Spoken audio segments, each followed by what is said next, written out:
right, good morning, good afternoon, and good evening to whoever it is in the world you are streaming. Kind of rhymes. All right, good morning, good afternoon. Kind of flows, I should say. 6:16 p.m. Eastern. Now Pacific time. I am up in the woods in Connecticut. So we get ready for another edition of Q&A with Wob. Hope everyone's doing well out there. I've got a whole bunch of devices up here. Let me get the chat up too. I've got my eye. If you see me look over here today, it's because I'm watching the Artemis launch. The rocket's about to go to the moon, and I'm super fascinated by this, so I'm just going to be watching it in my peripherals. But other than that, we have a busy night in the association to look forward to. I got another hour or so before games begin. I thought I'd come in here and chat it up. Skip is in the other room. We'll see how this stream goes, and perhaps I will corral Skip and have him come in and say hello to you all as well. Skip is currently napping underneath the table in the kitchen because I have ran his ass into the ground the past couple of days. As soon as I got off the red eye at JFK, took the train up here to Connecticut, and even before I dropped off my bags at home, we go straight to this giant field where Skip just runs like a thoroughbred at the Belmont. He is so fast. And we just run until he says, I quit. Then we took him for a river walk. Today I took him on a woods walk. So he doesn't know how good he has it. Because he's got it great. But he's a little tired. It's nap time. What's up, chat? Danny's in here, MCC. G. Chapman says, oh, what's up, G. Chapman? All the regulars are here. I can't click that link by the number, so you're going to have to tell me what it says. And old friend Habino. Get right game for the Knicks tonight, Habino. Really need, it sounds like Mitchell Robinson's going to be out. Jalen Brunson's been downgraded, which perhaps means we get a Karl Anthony Towns showcase game, and we're going to have to force feed him after what has transpired this past week or two with Cat not being integrated into the offense in the first halves of games in victory or defeat. It's starting to be a thing. And you could tell at the end of the first half the way that he was just kind of like, I'm over this. And you had Josh Hart's comments following the game. We're headed in the wrong direction again. We've heard Jordan Clarkson talk about some of these halftime meetings that the players have had. And, there's some disconnect, as Carmelo Anthony eloquently put it during the NBC halftime show yesterday in that Knicks locker room. But they got time to fix it, and I will hold the line. Yeah, I will be watching the first 5 possessions of Knicks versus Grizzlies. And I understand who the opponent is, but I also don't care if the shots go in or not. But they need to make a point that Karl Anthony Towns gets the basketball in the first 3 to 5 possessions, or 3 of the first 5 possessions tonight, to just establish it and put this in the rearview mirror. Magic versus Hawks questions. All right, so we have a playoff type atmosphere tonight between the Hawks and the Magic. Appreciate you, Daddy-O. Yeah, I mean, I'm open to keep discussing this, but I know not everyone here is super interested in the New York Knicks specifically. So Hawks and Magic, if the Hawks win this game, your boy over here is going to be elated because the wager I have on them to win the division pays 11-1, and I've got it for max money. So this will help a lot. They are 2.5-point favorites tonight in Orlando, who could potentially be getting back Franz Wagner on a minutes restriction. And, this is the game they have circled because if they have any chance of winning the division or potentially qualifying for the playoffs directly, it is now the Hawks sitting in that 6th seed trying to avoid the play-in tournament. There's the Hornets, the Heat, the Hawks, the Magic, the Sixers are all kind of jousting for positioning there. And we know if you fall behind that 6th seed, you go to the play-in tournament, which means you got to play a game that week while everyone else is resting. If you fall below the 8 seed line, then you got to win back-to-back games, and good luck. So 2.5, let's see. Yeah, 2.5. Sorry, let me scroll the comments here. My take on it. Franz Wagner coming back doesn't influence like anything at all. And I'm curious what they have his points listed at tonight. 11.5. That explains a lot. Okay, so 11.5 is Franz Wagner on ProfitX. I'm not going to expect a whole lot from him. And honestly, that Magic team right now being led by Paolo Banchero, I just have zero trust in their ability to close out a game in the half-court sets of any game with magnitude. He's a fine talent, but I've just not seen enough from him late in these games to be able to separate, create, and hit down outside shots with enough consistency that will cause opponents to start going over the top of screens as opposed to underneath them. You know how guys get reputations and tags, and it's just so difficult to get them off of you. I'm afraid the book is out on Paolo, at least for now. This rocket ship's about to blast off. Hibino says, Mitchell Robinson's been asking for commitment for like 2 weeks now. What do you mean, from the Knicks? The Hawks seem to be free, but how can you not see the side with them on this 13-2? Well, yeah. I mean, this is as close to a must-win as it gets in the NBA. Like college football and NFL, they certainly have much more urgency because there's a smaller sample size of games in the regular season. But considering the Magic's maneuverability throughout the Eastern Conference standings, if they lose this game tonight, it's going to be a really difficult task with only 11 days left in the regular season for them to jump up and have home court in the play-in tournament, let alone qualify for the playoffs directly. So it's at home. Everyone understands the magnitude of this and what's at stake. So I would expect the Magic's best effort. The problem is the game isn't just won with effort. You got to make shots. And I just don't know who can do that for Orlando in volume. Have they ever had their team? Have the Magic ever had a fully whole team in the last 3 years? Like Franz is always hurt. Paolo's hurt. Jalen Suggs is hurt. I would love for someone to go into the NBA advanced lineups and just because you can sort by rotation and how much like a specific 3-man lineup has played. Compared to some of these other teams, Paolo, Suggs, and Franz, how many games and how many minutes have they played in the last, we'll call it 2.5 years? JT, what's happening? Good to see you. What'd you say? Perfect example of a team that just needs to get started with the playoffs. You talking about Atlanta or Orlando? This room reminds me of the bubble. It has not changed. I had a lot less gray hair on my head. I'm doing late nights in this very chair. I told you, shit don't change with me. It don't change with me. Oh, you talk about the Knicks. Gotcha. Well, in today's game, JT, if you spend 2 playoff runs together, that feels like an eternity. So between the Knicks and the Timberwolves, I could argue, in Oklahoma City as well, that those cores, that the foundation of those rosters have spent the most amount of time together of any team in the NBA because the rosters are overturning. There's churn because of the aprons, and it's just very rare. It's very rare for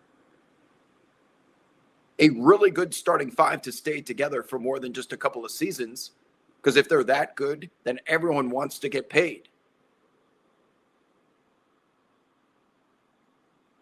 I don't know, like the aprons, I understand people's frustration with them, and that teams are starting to have to let go some of the guys they drafted and did nothing wrong. But the NBA wanted parity, and this is a really quick, really easy way to expedite that. So it's succeeded in that regard, but similar to the 65 game rule, you can very easily take the opposite stance and have a lot of your points validated or justified. I'm team 65 game rule because it forces stars to play when they're available. But I also understand that someone like Cade Cunningham, who suffers a legitimate injury, for him to not end up on an all NBA team because he's going to miss it by like 3 or 4 games is frustrating.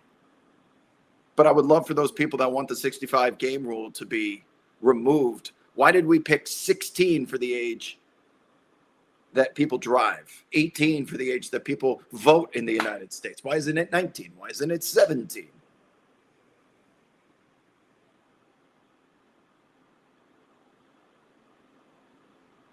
So can you change 65 to 63? How many people would care? I don't think many would care. Maybe that solves a couple of our problems. I don't know.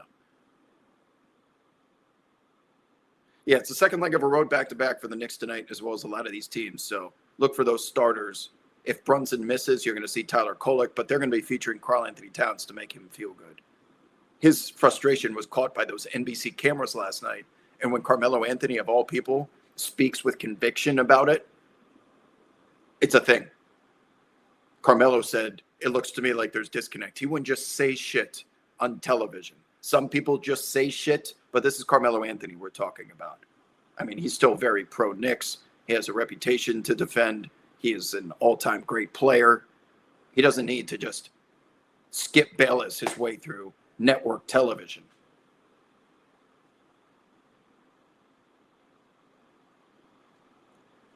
The Bucks and Warriors injury reports. Oh, so that game against San Antonio. Helwick, are you up there in San Francisco for this game tonight? I believe this is the night, right? Tickets got to be somewhat reasonable. 13.5-point favorites, your San Antonio Spurs.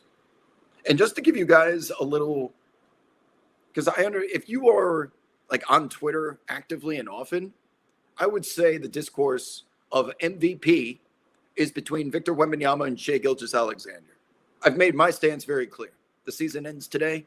I give it to Shai. But if Victor Wembanyama and the Spurs were able to get the Western Conference's best record, which would be the NBA's best record, I would vote Victor Wembanyama first. I am going to assign a tiebreaker to who has the better record, despite San Antonio winning all of the games heads up against OKC. I've got Shai 1, Wemby 2, Jokic 3. But today's radio show, because Antonio's on the road traveling with the Pelicans, I had Rick Mahorn of Bad Boys Glory as my co-host on the show today. And I asked him for his MVP. Where are you at with the MVP? And give me a reason why. Because this is an opinion award. The letter V, valuable, is subjective. And without even telling him my order, he has Nikola Jokic first. And that should just give you a taste until we get Tim Bontemps' straw poll, which is going to be coming out here on ESPN in the very near future because he's been sending around the text messages. It's going to be in the next couple of days. I think many people are going to be surprised on just how many guys are going to get a first-place vote. Cade Cunningham, unfortunately, not going to qualify, but you're looking at 5 players that will get a first-place vote. And because it's a point system award, first place equals this amount of points. Second place equals this amount of points. So it comes down to a math equation here where Shai Gilgeous-Alexander is going to win this year's MVP. Because almost everyone, including Rick Mahorn on today's show, almost everyone, if you don't have Shai first, you know where they have Shai? Second. No worse than second. And because of how many third-place votes Jokic and Wemby are going to get and the amount of points they will lose when Shai is getting all of the second-place votes, that means they're going to have to clean up when it comes to first-place votes. And I'm afraid there's just not enough people, unless you are on NBA Twitter, to get Victor Wembanyama over that hump to surpass Shai Gilgeous-Alexander, unless they somehow beat their record. And it's possible. They're only 2 losses back, and they have the tiebreaker. So they just simply need to tie OKC. But OKC's got Shai. They've been playing some tight games. They are so good. Their defense is as elite as ever. They get away with a lot of shit because they train the referees. And I don't see them losing enough games, even though San Antonio may end up running the fucking table practically since January. What do they have, Helwick? 1 or 2 losses?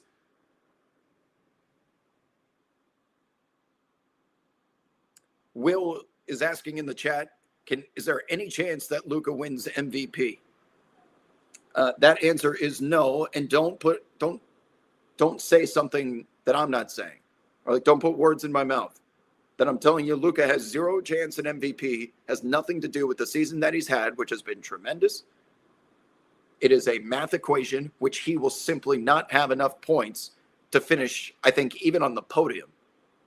He is racking up all sorts of efficiency statistics and analytics. He's going to take the Lakers to a top 3 seed in the West. He's got a great narrative, but people out there have this perception, I should say, that Luka can't play defense despite leading the team in steals, that he is utterly annoying, which he can be with referees, and people get rubbed the wrong way because of his complaining. And because this is the equivalent of the NBA's prom queen, people don't need much of a reason to say, I'm going to give my vote to someone else. And I'm telling you right now, Luka may not even finish on the podium, considering Jokic, Wemby, and Shea are likely to qualify. Special Friend 69 is in the chat, letting me know I'm back. Thank you, Special Friend 69. Oh, you're a poker player. A Senor Tilt seat on a Monday, or center court Knicks floor seats playoff game? Oh, put me next to Senor Tilt in a heartbeat.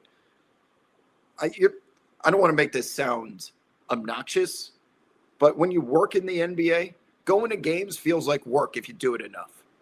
When I was a kid, and I'm sure for a lot of you, if you got great seats to a game and it was free of charge, you would be excited and passionate, and I know exactly how that feels. But because I go to work or I sit close because I have a credential of some kind, it just naturally, you start to lose the shock value of an experience like that. When I was a kid, nothing would make me happier than go to a fucking game, ever. Totally get it. But I think it's only natural. When you do something for work, it just doesn't have the same potency. Does that make sense? But I'm at the point now that I'm so obnoxious, I won't go to games unless I'm sitting on the floor. That's very obnoxious, but it's just the truth, and I don't want to lie to you guys. 2.5 minutes away from this rocket taking off.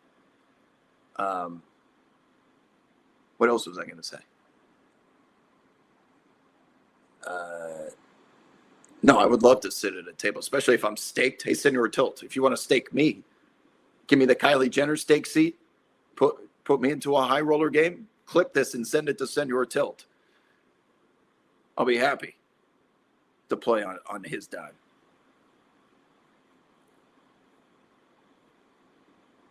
Yeah, like I go to other sports and I'm entertained because it's not work, right? Does that make sense?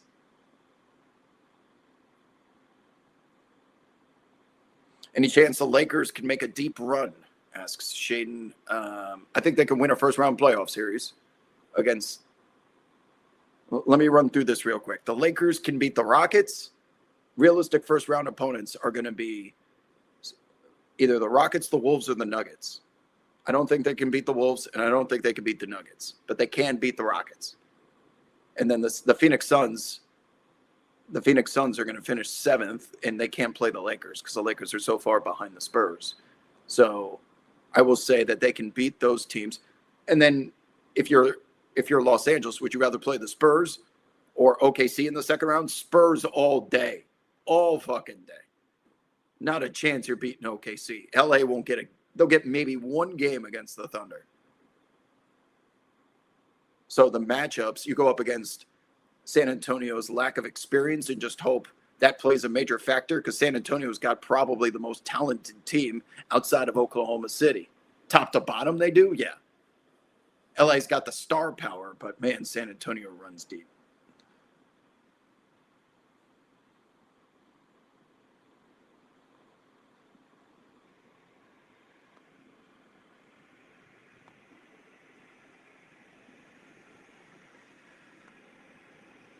Stoney says Luka needs to drop a 50-point triple-double. Oh, wait, 10 seconds left on the rocket launch. 7, 6, 5. Oh, shit. That's a lot of fucking fire. I wish I could stream this, but there's the rocket's taking off. All right, good job. Good luck. Go to the moon. So this mission, go to the moon, is the furthest that any human has been from planet Earth, because they're going to go around the moon to start. Well, they're telling us they're doing it to prospect areas where they can build a base to potentially get to Mars. But I also think it's a recon mission to see if the Chinese are up there already building something. Anyway, rockets in the air. Good luck. Godspeed. Helwick says 25-2. The Spurs are 25-2 since February 1st. That's crazy. Yeah. Spurs, I don't know who the hell's going to beat them. And one of those losses was without Wemby, if I'm not mistaken. Spurs are a wrecking ball. Dude, Helwick, you need to do, this is what you need to do. Because I saw the statistic that 19 straight Victor Wembanyama blocks have resulted in San Antonio retrieving them as a live ball turnover. Because usually blocks are knocked out of bounds, which is why blocks don't have the same value as steals. Steals are always live ball turnovers, which can lead to advantageous fast breaks, right? 4-on-3, 3-on-2, puts your offense in a great spot. Blocks, if they go out of bounds, they're cool, but the other team gets the ball back.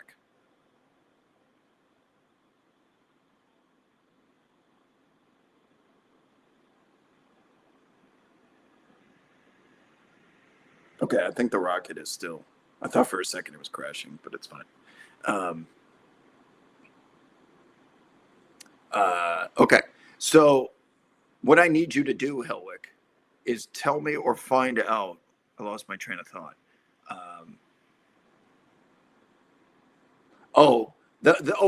The tweet that I was making fun of from the NBA, the Neverminds.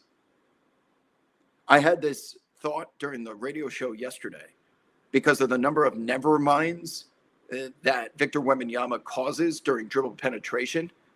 I have this theory that more outside jumpers, let's say from outside the paint to the three-point line and beyond, San Antonio forces more outside jumpers than any other team in the league because you simply can't shoot at the rim with that 7'5" guy lurking. I wonder if that's true or not. I wish I could filter all shots based on distance. You can do that with Basketball Reference based on 0 to 3, 3 to 6, 6 to 12. I just need totals because I would figure San Antonio would be forcing the most amount of keep dribbling and then chuck a three because you have no other choice. Oh, that's right. There is good news for Luka in Los Angeles, by the way, because they have 2 games coming up against Shea and the OKC Thunder. So if Luka were to drop a 50-point triple-double, like Stoney says in the chat, that would certainly help. That would immediately help with his MVP campaign. But, man, there is not a worse team for Los Angeles to face than the Thunder. Just a bunch of hyenas out there, can switch positions 1 through 5 on defense. And all that star power gets negated by all of these great individual defenders, and Cason Wallace leading the league in deflections and steals. And it's just like, good luck, man. Joe's asking, why is Wemby ahead of Luka? Wemby doesn't even play 30 minutes a game. Wemby is the single most disruptive force when you incorporate both sides of the floor easily in the game today. Now, Shea is a well above average defender because for his position, he too can guard bigger guys. He has efficiency. He has big moments. He had the steal the other night. He almost had the holy shit step back on top of it. He's got plenty of defensive moments, and he's not a liability. The knock against Jokic is that he had been a defensive liability in the past. And of course, with Luka too, he's not the best individual defender, despite leading the team in steals. But yeah, I would consider him to be a traffic cone. Despite I think he has more moments of traffic cone than he does brilliance. Now he makes up for that plus some on offense, but because Wemby is setting the bar with what's possible on both ends, now all of a sudden defense does matter. In previous MVP arguments, people are like, defense doesn't really matter that much. What are your averages? What happens to the team when you come off the floor? But that's offense. It's very rarely a discussion on defense. But with Wemby, that changes, right? That's why you're starting to see people all of a sudden start caring.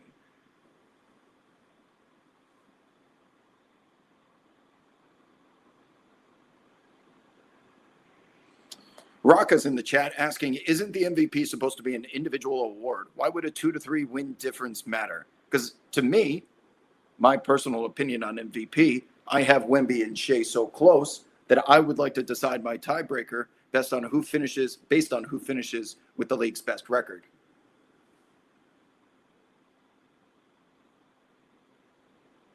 MCC says they teased a Rookie of the Year straw poll. Should be good betting value from it. Oh, yeah. Wait. Yeah, Bontemps did ask me for rookies. Yeah, I'm included in the straw poll. And I sent him Shea 1, Wemby 2, Jokic 3, Luka 4, Jaylen Brown 5. And then rookies, I sent him Knuppel, Flag, Edgecombe. But yeah, it should be close, but I think Knuppel's going to win.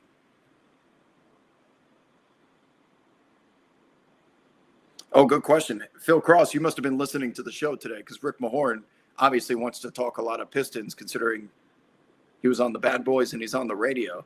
And I'm asking about Jalen Duren a lot because these colossal box scores that he's been putting up, even without Cade Cunningham recently, he's a mountain of a man, truly a mountain of a man who can get a rebound at any time. He just gets people out of the way.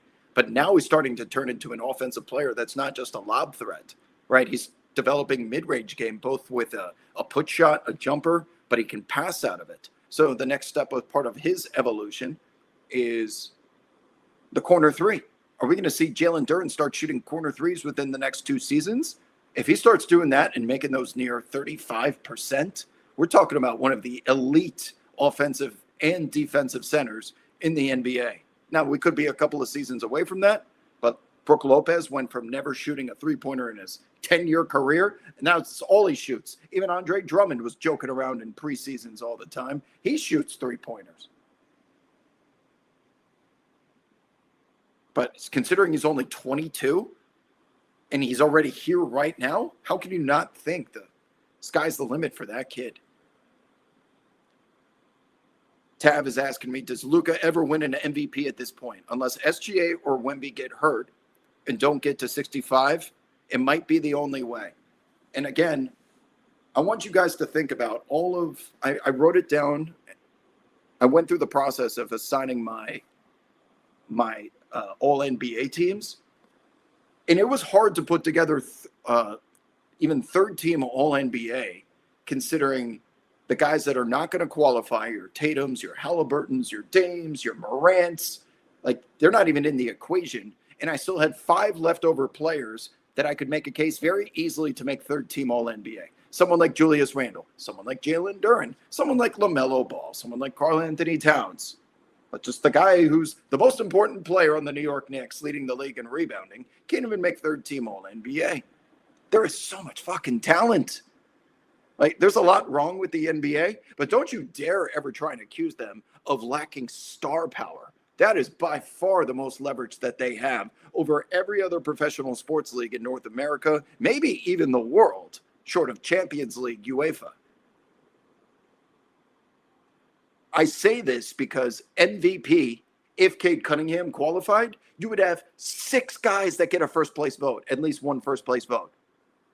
Hell, Wikipedia, can you tell me the last time an MVP vote has had 6 guys receive a first place vote? Usually it's 2, maybe 3. Now we're talking 5, 6, and it's because the star power is that fucking galactic. So to answer your question, will Luka ever win an MVP? Let's talk about his long-term competition, because the age of Kevin Durant, Steph Curry, LeBron James, rear view mirror. I didn't even have LeBron James on third team All NBA. There's another name.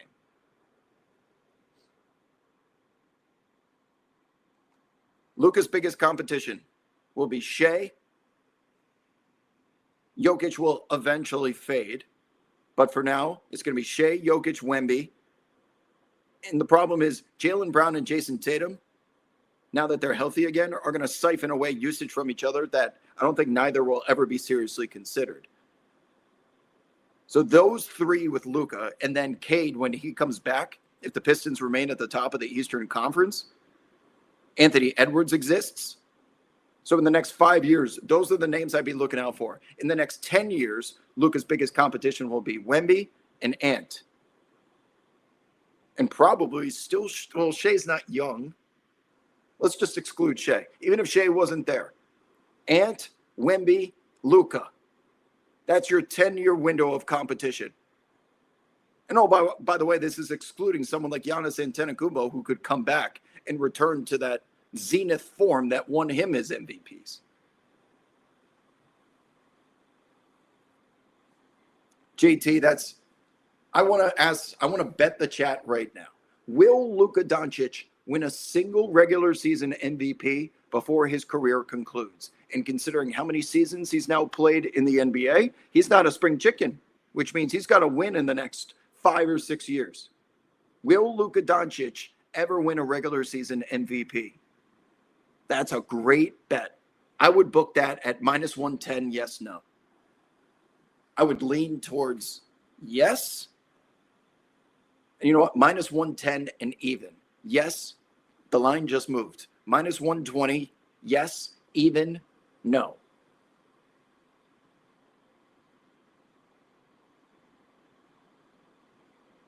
Vegan Barbie says, I'm ignorant, but has MVP historically been so tied to team record? Again, I don't think so. There has been qualifications for the MVP that if you're not in the top 4, it is very rare for that player to ever win this award. I think Russell Westbrook may have done it. That team finished like 4th, 5th, or 6th. But usually you got to be towards the top. So I would say, without it being an official prerequisite, most MVPs are tied to teams that have correlated success at the very top. Maybe 2nd place, maybe even 3rd place, but you got to be top 3. What's up, Uncle Ed? What's good with you? Rocket is still blasting off. It looks like it's into space already.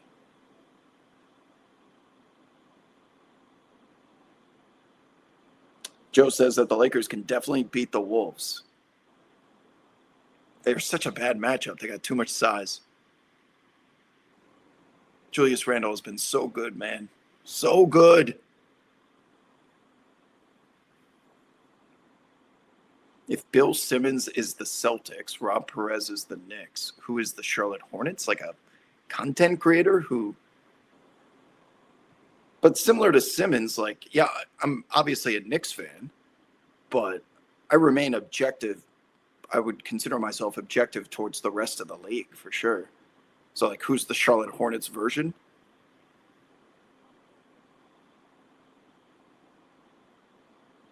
We've seen Luka versus the Wolves in the playoffs before. If he's playing great, I can see them winning. He's the best player in that series, yeah? Even Anthony Edwards has admitted after the playoffs last year that he's still a step behind Shai Gilgeous-Alexander, partly because he's younger, but Shai can navigate double teams like better than anyone on the planet, and that's an area that Anthony Edwards needed to focus on. The year before that, Anthony Edwards said, I need to be able to be a high-volume three-point shooter. He spent the summer working on that. So because he's 3 years behind, I think he'll eventually get there, but Shai is at his absolute peak right now. He's in his prime.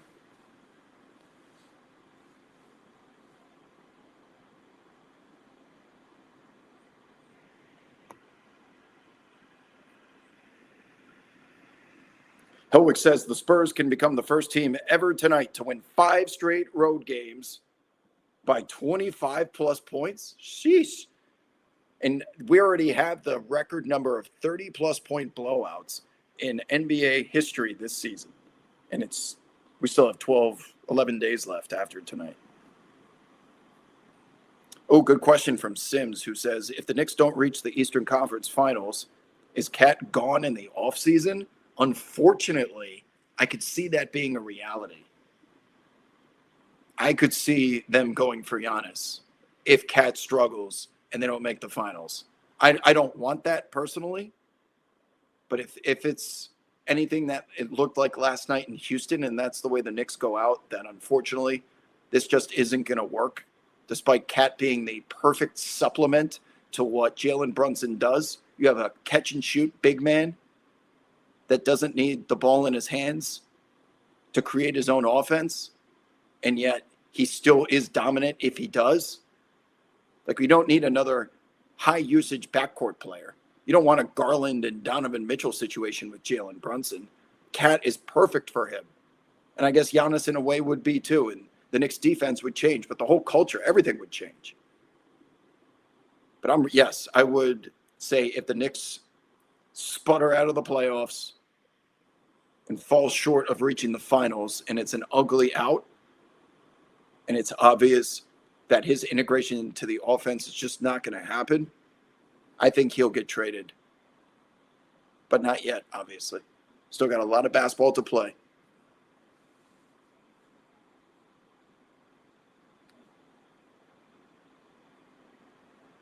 At my dad's for Easter. I'm at my dad's currently, but I'm going to be in the city for Easter because it is one of my best friend's bachelor parties, which he's having in New York City. So that is probably why, that plus the Good Friday holiday, that we may not have a show on Friday. I'm going to be at the Knicks game because my buddy, for his bachelor party, wants to go to a Knicks game. So I will be in the building for the Knicks.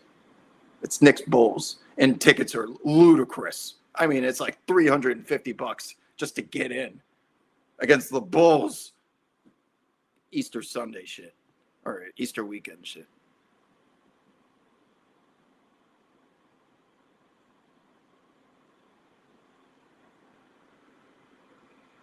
Is it odd? Doug is asking me, is it odd that 2 guys on the Grizzlies got the same exact big toe surgery? Oh, Jalen Wells too. This is the new tanking, by the way. You guys notice this? So what teams are doing? Because it happens every year. You just don't really hear about it. Every offseason, a player has a procedure done to drain fluid from their knee, to get something else taken care of, but they wait until the season is done to do it. Because if you get your surgery, you're unavailable. What these franchises are permitting the players to do, the good players, if they're trying to tank, hey, go get your surgery now. No need to wait. If you want to go get it now, it'll give us an excuse not to play you. And so they go get their shit taken care of now instead of the summer. They lose the opportunity of playing in games, but if you're going to get that surgery anyway, and the franchise signs off on it, why not? That's how you tank, because now no one can accuse the Utah Jazz of having Jaren Jackson Jr. get knee surgery. Like, why would you ever? You don't get surgery just to continue a facade of fake tanking and load management.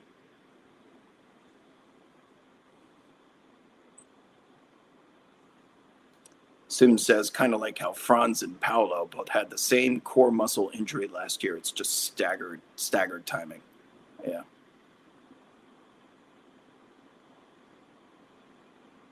Helwig says, technically 6 people received a vote in 2020, 2021.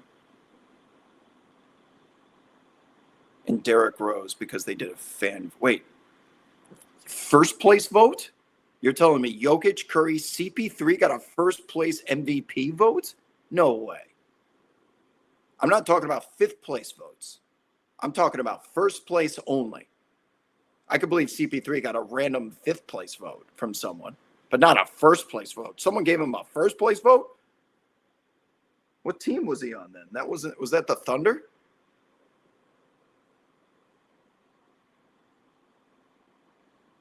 Oh, chat's demanding Skip. We'll get this. Before I sign off, I'll call Skip.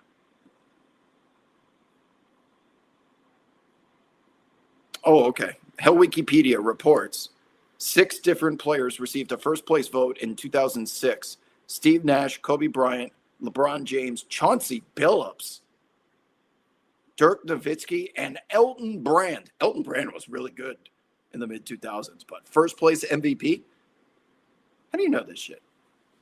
Really? Can we start a campaign to get Hellwick onto Jeopardy for real? He's already applied and tried out.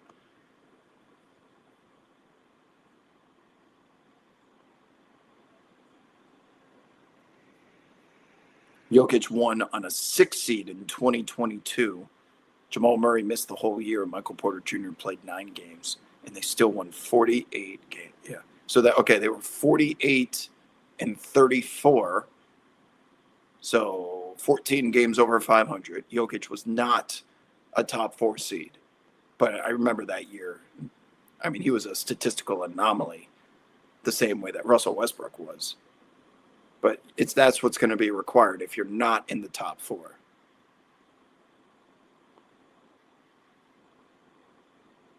Jamie, not Jamie, or Jaime, not Jaime, is saying, look at Ayton's stats versus Gobert in the Wolves. Yeah.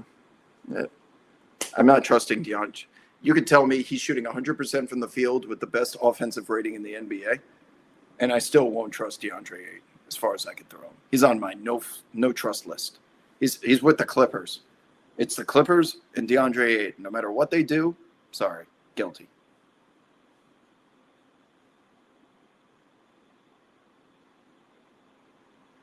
Yeah, Cat does want the usage.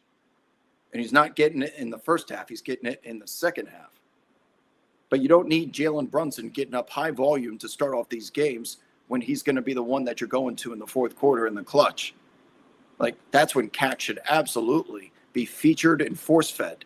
And did you guys notice in that game against the Rockets last night how Cat was being force-fed the first 5 possessions as if something happened in that locker room where either he, Mike Brown, or the team decided we need to stop fucking around and get this guy to the ball. They got that guy the ball, and he got to the free throw line relentlessly. And he finished with a team high in points. He finished with almost a team high in field goal attempts if it wasn't for Brunson. He still rebounds, and he's still a pretty stout defender. If it's not defending in open space, it's not like he's not getting the ball and now he's stomping his feet and just pulling some Jimmy Butler shit in Miami. He's still making up for it elsewhere, but he's growing pretty frustrated that I can't get my touches when I know I'm better than likely whoever's guarding me.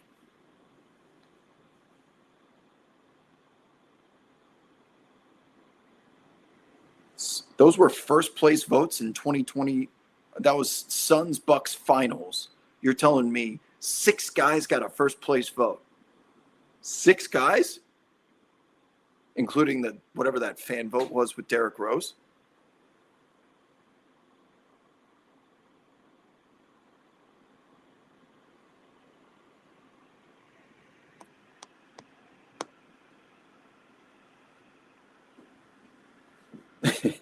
ChatGPT, Gemini, Copilot, Hellwick in 6.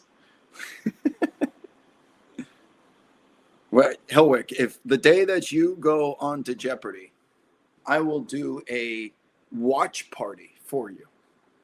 A virtual watch party for Hellwick on Jeopardy. You're the only one that's worthy of it. What's up, Coach Mike? I still think the Hawks win the title in 2021 if Trey didn't get hurt.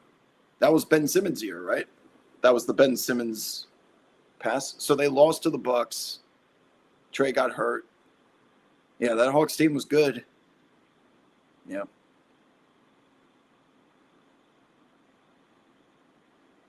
Stevie Ray's in the chat saying local media has some wild picks along with a handful of national wild cards. Thank you for bringing that up. And this is what makes the MVP so fascinating, people, is it's not just like us, like hoophead sickos that know what the right answers are. There are people out there in the world, not just the United States, Go look at the voters. They're from Poland. They're from Lithuania. They cover the NBA with the main sports networks there, their version of ESPN. And one of those people get votes. And they have opinions. And they're entitled to their opinions. There's a reason why they have credentials and a vote. Someone like my colleague at SiriusXM, Justin Termini, he hosts a radio show. He has a vote. He has opinions. Everyone has different ways of viewing the game, consuming content, and are influenced by different people. And while it is true that there are a certain amount of content creators that when they publish, I kind of like to think it sounds a little vain, but when I have my finished leaders in the clubhouse board, I just know, because I speak to people privately, how many people rely on helping them fill out their fill out their brackets, fill out their votes, their ballots. Because on those ballots, it's not just MVP. You have to pick second team all rookie, second team all defense. And for someone that is doing their job, which could be covering the NBA nationally as a reporter, but you're flying everywhere, they're just not in the trenches to know all of these advanced analytics. And like, I'm not sitting here spending my free time watching every dribble of a Kings versus Hornets game so that I can determine if Kalkbrenner should make second team all rookie. And I don't blame them. People have families, they have lives. But they are most certainly influenced by certain creators, journalists, or podcasters that have equity with fans in knowing their shit. So I answer your question or your comment by saying there are so many different points of view that there's going to be some ridiculous, like, how on earth could you give that guy a first place MVP vote? And because you did that, instead of giving it to Wemby, now Shea is repeating as MVP. You wasted your vote. There's also incentive for a lot of those local media members that are looking for continued access to these stars and continue to have good rapport and relationships with the stars. If the star finds out that that guy was one of the two to vote me for MVP, you know what? I'm going to give him an exclusive interview. I'm going to make sure he keeps writing and keeps his column in the newspaper because he stood up for me. That's a very human thing to do, I think. And as a result, you get some clearly biased voting, which is why the NBA sends out almost a couple hundred ballots, I think, to siphon away the influence of those outlier situations. And oh, by the way, there's misclicks. Did you guys know that? It's a drop-down bar that you choose. I've seen it, the actual ballot before. It's a website with a drop-down bar. And if you were to misclick without editing or checking your work and you hit submit, that is how you see certain guys get all-star votes because someone misclicked. That's a real thing.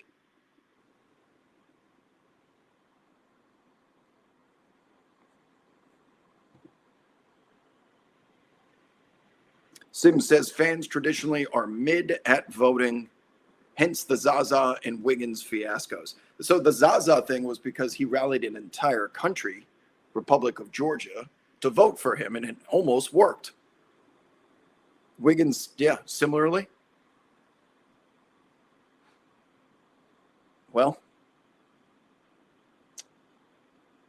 I would say more voting would be a better way to encompass all the different points of views, all the different employees and people that are in media covering this league and this business, that I would say more is better than less. Because then you start to consolidate power. And if you had a Supreme Court for award decision making, man, those people better be like uncorruptible, infallible. That is never going to happen.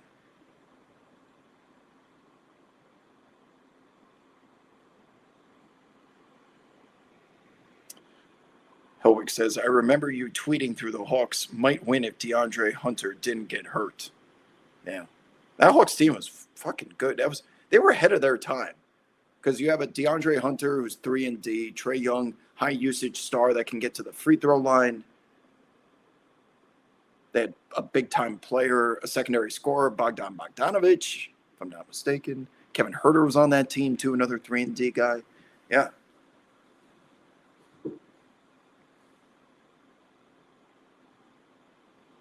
What's up, Choi? In the chat says, Rob, what player has surprised me this season? Oh, a surprise? That means I had low expectations for them, and they superseded, or not superseded, they underpromised, over-delivered. Surprised. I will go with Jaime Jaquez. He is that entire offense right now. See how many assists this guy drops? He is the hub for a team that can't score. That guy's going to be great. He does everything for the Heat. I don't know if he'll win six-man, but I've seen enough of him to, like, he is more than just a scorer. He is a distributor, floor general, starts fast breaks. He can play every position.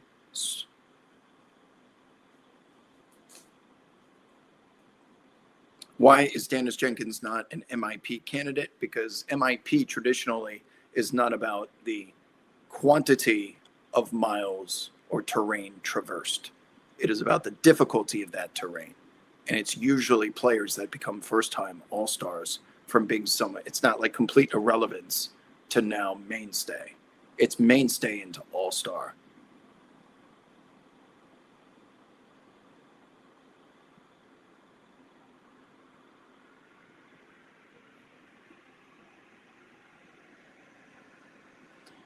Coach Mike says fans are also trolls and probably not to be trusted given votes, of course. And it could be manipulated, just like Helwick's comment above you. Kevin Herter, Game 7 versus Philly was insane. Yeah, that Hawks team, man, was clutch. Bogdan played in some big games in his life. Trey, Hunter was at his absolute best. Then he got hurt. See, Danny, you get it. I get yelled at by Spurs fans all the time. Stop saying Keldon Johnson is not the sixth man of the year. Minnesota Timberwolves fans, stop telling us Naz Reid is not the sixth man of the year. I'm like, those guys are great at their roles for sure. But Jaime Jaquez is everything. He's required to do everything when he's in the game. Really, 5-tool guy. Not even exaggerating, Didi. He does it so much. And I wish he was appreciated more, but he won't be as long as the Heat are underachieving wherever the fuck they are in the Eastern Conference. Peyton Watson and Colin Gillespie are the guys that traveled the most in improvement this year. Interesting. Yeah, Peyton Watson, when he had that week where he was Western Conference Player of the Week, maybe even the month, and he was out there without Jokic, like, that was something. Gillespie, too, is a big reason why Phoenix is potentially going to make the playoffs, or at least the play-in tournament.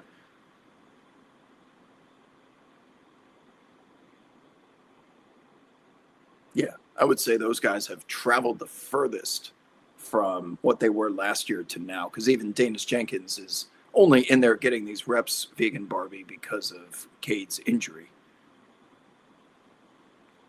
Anyone have any action tonight?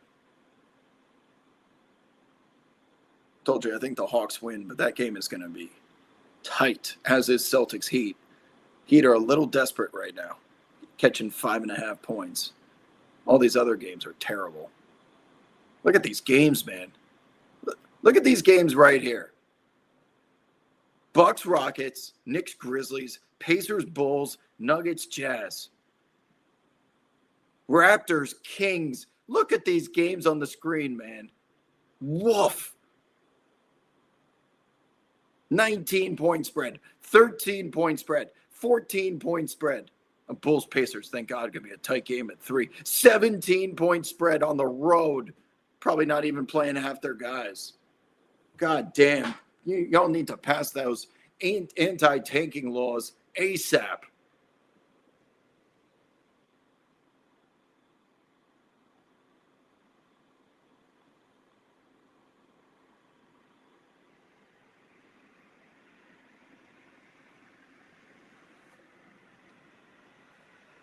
Any other questions before I unleash the beast and call in Skip E Doodles? Does the chat want Skip? Yeah, look at those totals too. My God, 200 and this game 250 points. Nuggets Jazz. Look at the over under in this one. 250 MCC. These are all-star game numbers.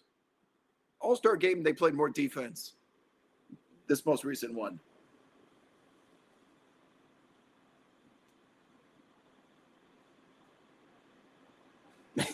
We want Skip. Only Skip. All right. Well, I got to call him in. So let me go. Let's prepare for the moment. Let me take off my wrist guard. It's time to unleash the beast here. I'm going to angle down.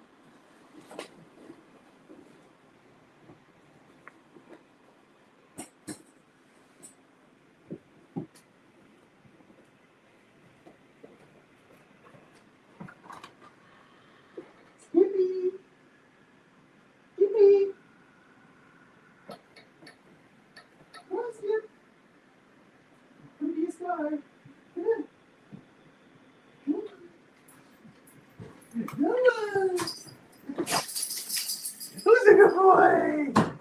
Come over here. Come over here. Sit. Skip, sit. Who's a good boy? You're so sweet. See, he's got some white hairs now. He's got some white hairs under the eye.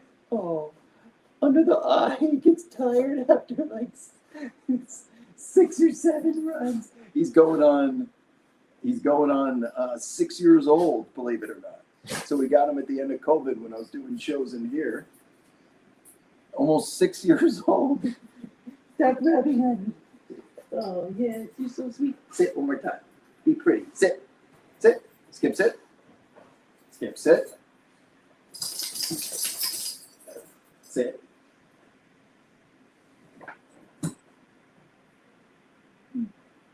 He's so sweet. He's so sweet. He's doing very well. He's the most spoiled dog you'll ever see.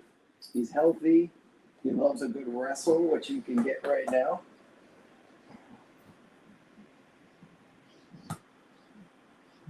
He's fed well. He's adorable. He gets ran into the ground by yours truly.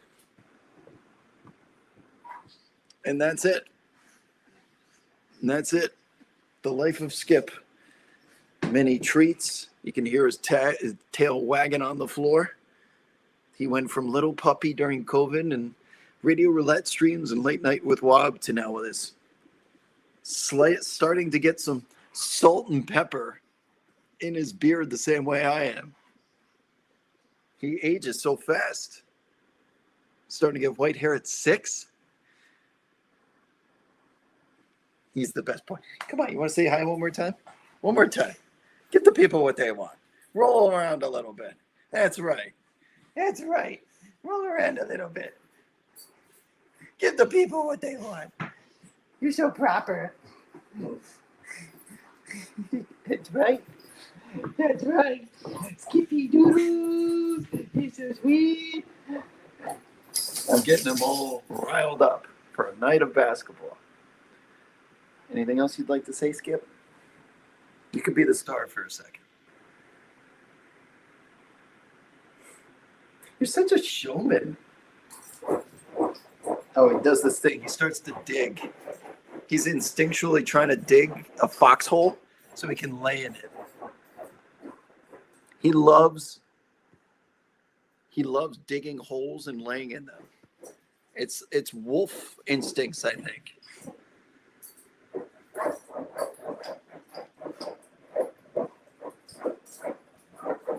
Now, we let him do this on this carpet because we don't care if it gets scratched.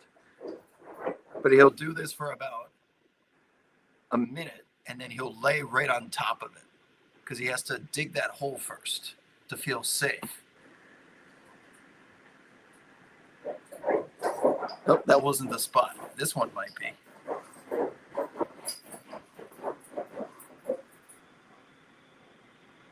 Is that a good spot?